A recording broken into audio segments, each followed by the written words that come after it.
Hey y'all, welcome back to my channel, Naturally Mini. If this is your first time here, I am Mini and I am so happy that you found me today. If you don't know, I am retired and I am on a mission to rediscover me. After working many years, raising kids, managing a household, and pouring into my marriage, I woke up one day and thought, you know, who am I? Who am I like right now? You know, and after all of the years of giving to everyone else, it's like I truly lost track of myself. And that happened somewhere along the way. I don't even know when it happened. Anyone else feels like that? If you're in the same boat, trying to figure out who you are and what you truly enjoy, now that you kind of have a little more space to breathe, you are not alone. So today I want to share 10 practical self-care practices that have helped me and will hopefully help you too. Now that we are embarking on this exciting, and yes, it can be daunting at times, journey of rediscovery. And just so you know, I'm not talking about facials and bubble baths, but yet those are nice things to do for yourself as well. But if you're like me, you may be starting at ground zero and may need real practical steps to reconnect with yourself after years of being everything to everyone else and much of nothing to yourself. So let's dive in. The first thing for me was reconnecting with my body. For years, I ran on autopilot, taking care of everyone else's needs, everything for everybody else, but I didn't check in regularly with my body. I never just checked and asked, like, how am I feeling today? So to get started reconnecting with your body, you can start simply by moving your body. And I don't mean intense workouts unless that's your type of thing, but gentle movements like stretching, yoga, or taking a nice stroll outside. For me, I started going on walks at the public park here or riding my bicycle right through my neighborhood. And it has been honestly so grounding for me. It helps me to clear my head so that I can think better. I get my energy moving, which catapults me to move even more and not just sit around. I reconnect with really how my body feels to me, and it gives me a chance to be grateful for all the beauty that is around me. Now, starting to reconnect with your body doesn't have to be a big commitment. So maybe just 10 minutes a day. But trust me, even starting small makes a huge difference.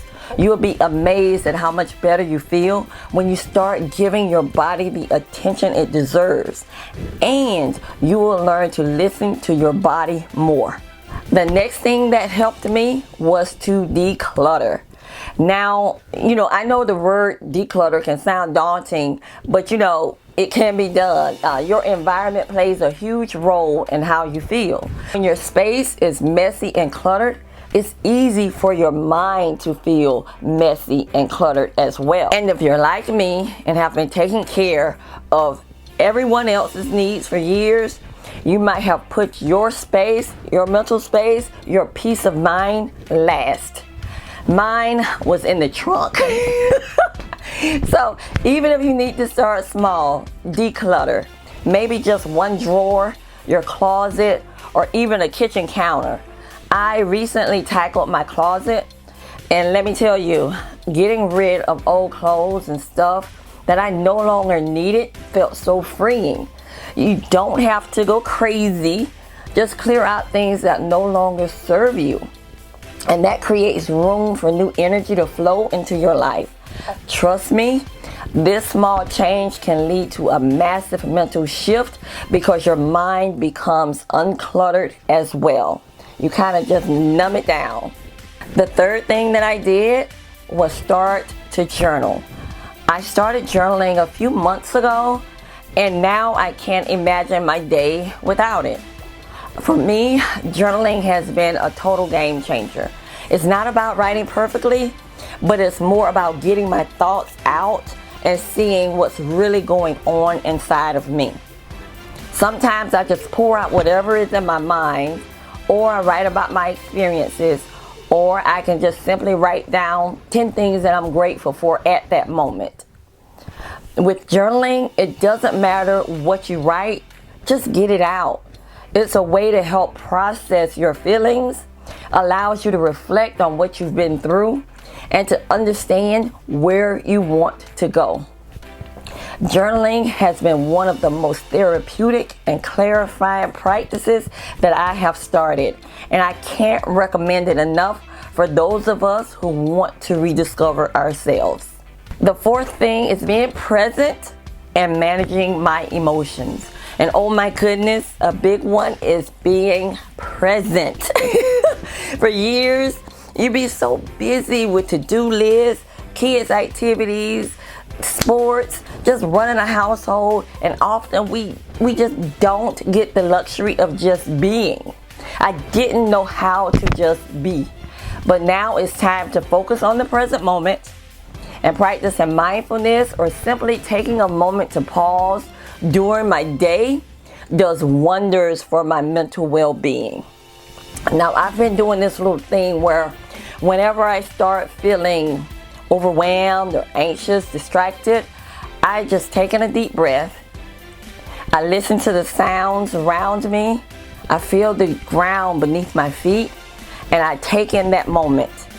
This helps me to stop spiraling into stress or anxiety and brings me back to here and now, right in this present moment. Also, managing my emotions is key to finding peace with where I am in the present. It's okay to feel sad, frustrated, and confused while you're navigating this new chapter of life, but being kind to yourself as you process your emotions is a huge step in reclaiming your peace and discover who you are. Number 5 is creating a morning or evening routine. Creating a morning or evening routine sets your tone for the entire day, or it can help you unwind at night. A simple routine can make a huge difference in discovering who you are. For me, I'm best in the morning, and my routine sets up my day for success. I start with a prayer, reading a daily scriptural text, and I play Wordle, and that is my peaceful moment before my day begins. Then I'll take a few minutes to write down things that I'm grateful for at that moment. That helps me stay grounded, and it helps me focus on the positives, and no matter how the day unfolds, everything will be okay. Sometimes I even would journal a little bit about things that's going on, my thoughts, and just checking in with how I'm feeling. Now, this routine sets the tone for my day, and I love how it helps me start the morning calm and centered. Now, if mornings aren't your thing, you can create a calming evening routine to wind down. Whether it's reading, lighting a candle, or practicing gratefulness, a simple routine can be a great form of self-care and help bring peace into your day or even your night. Let me know if you already have a morning or evening routine in the comments. I'd love to hear about yours. Now, the first 5 points were all about getting in touch with the body, the mind, and the emotions. Getting things kind of sorted out mentally. For me, that helped me before I could do anything else. These are self-care practices that help me. You may need different things, but these are the ones that are important to me. And self-care means just doing things for yourself that feels good to you, that pours into you. Number 6, cook foods that I like and stay hydrated.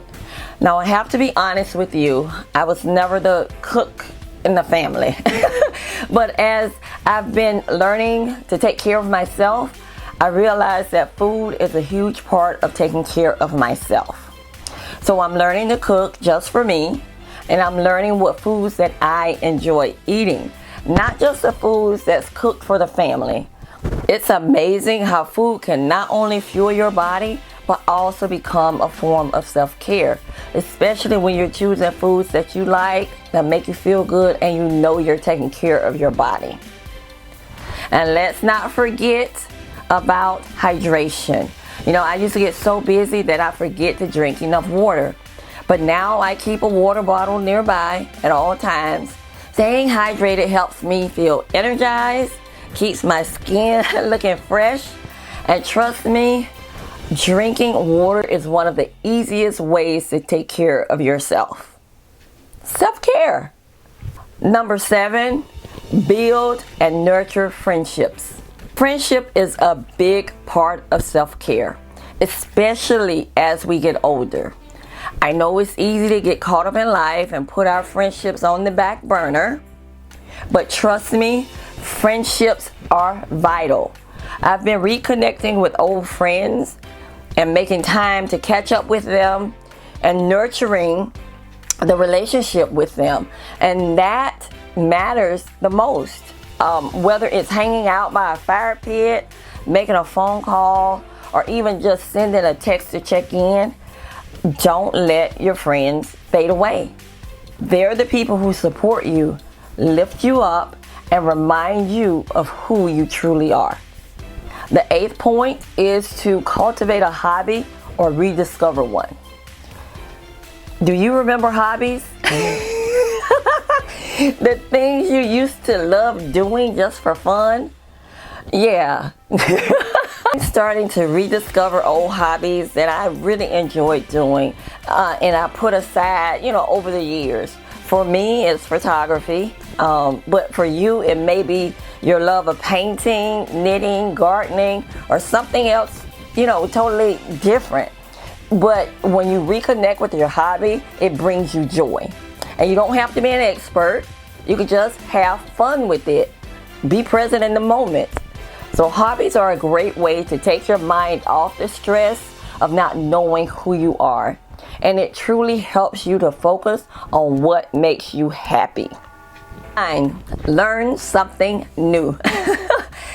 Learning something new is a great way to keep your mind sharp and engaged. For me, I've been experimenting in the kitchen with vegan recipes, but maybe you want to take up a new language, start painting, or learn to play an instrument. It's all about keeping that curiosity alive and challenging yourself.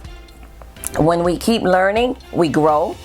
It keeps life exciting, and it helps you round out who you are becoming.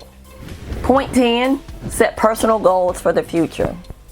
Lastly, it's important to set some personal goals for the future. Whether it's planning the dream vacation, learning a new skill, or simply reading more books, having something to look forward to is a great way to stay motivated. For me, I've been setting small but meaningful goals to help me keep moving forward, one foot in front of the other. Start thinking about what you want to achieve, big or small. Goals give us direction and purpose, especially in the new chapter of our amazing lives. Those are my 10 self-care practices that have helped me start rediscovering who I am after years of giving so much of myself to everyone else. I'm still kind of new on this journey, but I hope they inspire you to reconnect with you, the amazing, amazing woman you are. Let me know in the comment section which practice you're most excited about trying and what you're already doing to rediscover yourself. I'd love to hear all about your journey. Also, if you would like me to go deeper into any of the 10 topics, let me know below. Maybe we can make it into a future video. And if you found this video helpful, hit the like button, subscribe, click that bell to be notified of my future videos, and share with family and friends if you think they will enjoy this video as well. Take care of yourself. You are worth it, and I will see y'all later. Bye-bye.